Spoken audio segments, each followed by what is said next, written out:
ఈయన కరాటే రాజుగారు అంటారు. ఈయన 17 ఏళ్ళు అయిపోయిందేమో కదా. ఆ టైంలో నాతో పరిచయం, ప్రజారాజ్యంలో ఆయన ఉండి ఆయన ఒక రాజకీయగా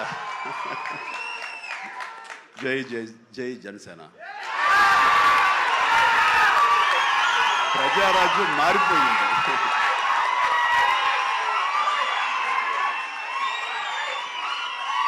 ప్రజారాజ్యం రూపాంతరం చెందింది జనసేనగా. I'm very happy.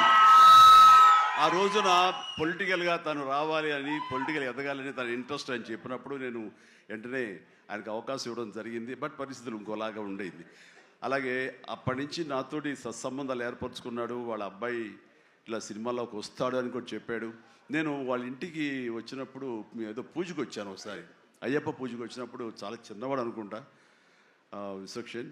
బట్ మరి ఎట్లా తనలో ట్రిగ్గర్ అయిందో, మరి అంత దూరంలో ఉన్న హాలీవుడ్లో ఉండి హైదరాబాద్లో సినిమాల్ని ఎలాగ ఆకర్షితులయ్యో తెలియదు. ఇంత నువ్వేనో అన్నమాట. దిల్షుక్ నగర్ అమెరికాకి దగ్గర అనిపిస్తుంది దిల్షుక్ నగర్ అంతవరకు. సో ఖచ్చితంగా తనకి కావాల్సిన విధంగా తనకున్న హిడెన్ టాలెంట్స్, అటు రైటింగ్ కానివ్వండి, అటు డైరెక్షన్ టాలెంట్స్ కానివ్వండి, యాక్టింగ్ కెపాసిటీస్ కానివ్వండి, ఇన్ని ఉన్న వ్యక్తి ఇంటి పట్టును కూర్చోలేరు. ఖచ్చితంగా పరిశ్రమ రావాలి, ఇక్కడ అభివృద్ధి చెందాలి, ఇక్కడ తన సత్తా చాటుకోవాలి, తన జెండా పాతాలి. అది అండ్ అలాంటి అవకాశాలు నిండుగా మెండుగా ఉన్నాయి. ఇప్పటికే ప్రూవ్ చేస్తూ వెళ్ళిపోయాడు. ఇంకా ఈ సినిమా తర్వాత ఆడవాళ్ళ గుండెల్లో మగవాళ్ళ గుండెలో స్థానం సంపాదించుకుంటాడు. కొంచెం ప్రౌడ్గా అనిపిస్తాడు. కాబట్టి నాలాంటి కూడా కొంచెం అలా చూసే అవకాశాలు ఉన్నాయి. రైట్, చాలా సంతోషం. ఈ సినిమాలో నటించినటువంటి మన సింగ్ గారు, అభిమన్యు సింగ్ గారు. So fantastic sir. You look so tough and you were given a little comedy also. You did it fantastic. I could gauge with the small expressions. And then Dilip గారు, మనం 30 years దిలీప్ గారు ఎప్పటి నుంచో ఉన్నారు. జనసేన అన్నప్పుడల్లా ఆయన మొహం చాలా ఆనందంతో ఉంటుంది. సో జన సైనికుడు. అండ్ పృథ్వీ గారికి, అలాగే మా పాత స్నేహితుడు ఆ పృథ్వీ గారికి కూడా నేను మనస్ఫూర్తిగా నా అభినందనలు తెలియజేస్తున్నాను. అంటే పోరాటం ఏం చేయాలి సలహా చెప్పు, నాకు అర్థం కాదు. అది కదయ్యా, వాళ్ళు 8 మాసాలు అయింది చంద్రబాబు నాయుడు గారు అధికారంలోకి వచ్చి. ఆయన ఇచ్చిన హామీలను నెరవేర్చడం లేదు, ప్రజల్లో వ్యతిరేకత పెరుగుతుంది. మేమేం పోరాటం చేయాలి? చేస్తున్నాంగా. ఆల్రెడీ 3-4 సార్లు ధర్నా చేశాం. వాళ్ళకు ఒకటే గ్యారెంటీ ఏంటంటే ఇంకా 4 సంవత్సరాలు అధికారంలో ఉంటాం కాబట్టి మేము ఏమైనా చేస్తామని ప్రయత్నం చేస్తున్నారు. మేము అసలు మా జగన్మోహన్ రెడ్డి గారు డే 1 నుంచి పోరాటాలే. ఇప్పుడు 3 ధర్నాలు చేశాం. ఇప్పటికి 9 మాసాలు కాలా, ఇంకా కంప్లీట్ కాలా. ఇంకా మేము ఓటర్ నుంచి బయటికి రాలా. ఇప్పుడు 3 సార్లు కలెక్టరేట్కి వెళ్ళి రిప్రజెంట్ చేసాం. మన కరెంటు ఛార్జీల మీద కరెంట్ ఆఫీస్ దగ్గర ధర్నా చేసాం. మళ్ళీ ఫీజు రీంబర్స్మెంట్ మీద ధర్నా వాయిదా వేస్తూ వచ్చాం.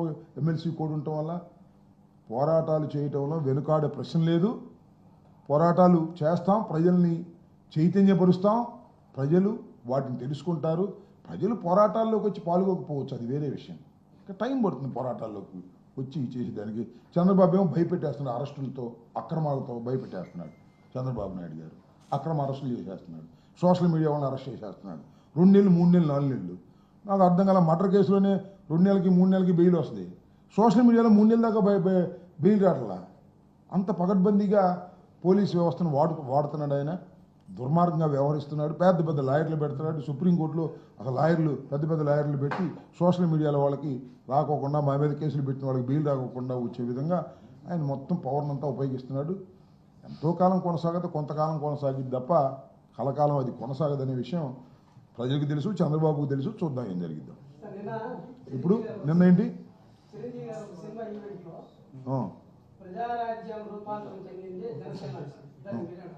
నేనేమన్నా, ఆయన ఇష్టం.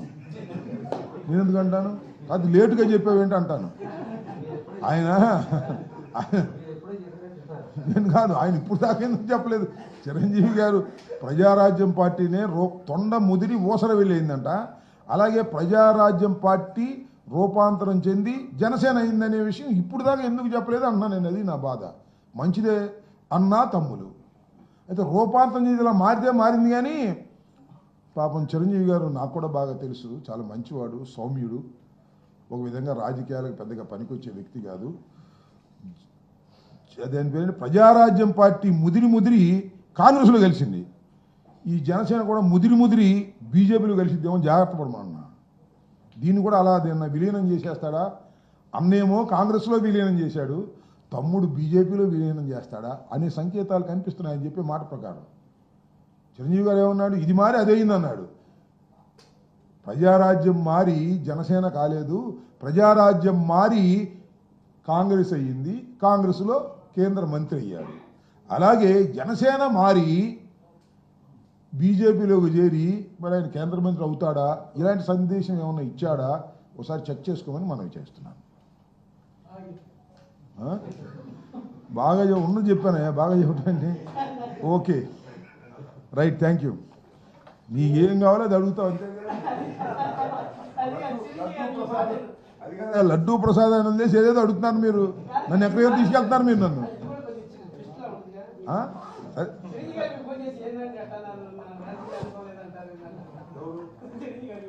రాజకీయ అనుభవం లేదని ఎక్కడన్నా నేను, రాజకీయాలకు పనికిరాడు, ఆయన మంచోడు అన్న, కొద్దిగా కర్కశంగా కొద్దిగా ధైర్యంగా ఉండాలని నా ఉద్దేశం, అంతే తప్ప వేరే అది సర్టిఫికెట్ ఆయనకి నేను ఇచ్చేది.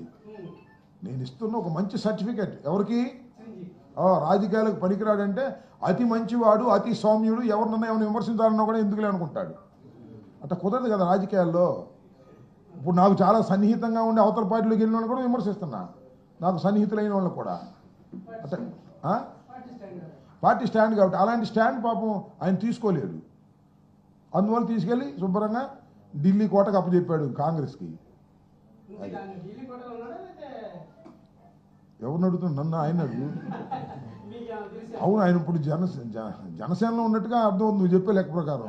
ఇది ముదిరి అది తొండ ముదిరి ఓసరి వెళ్ళి అయింది అన్నట్టుగా ఇది ముదిరి అది అయిందంటే ఏదో. ఓకే.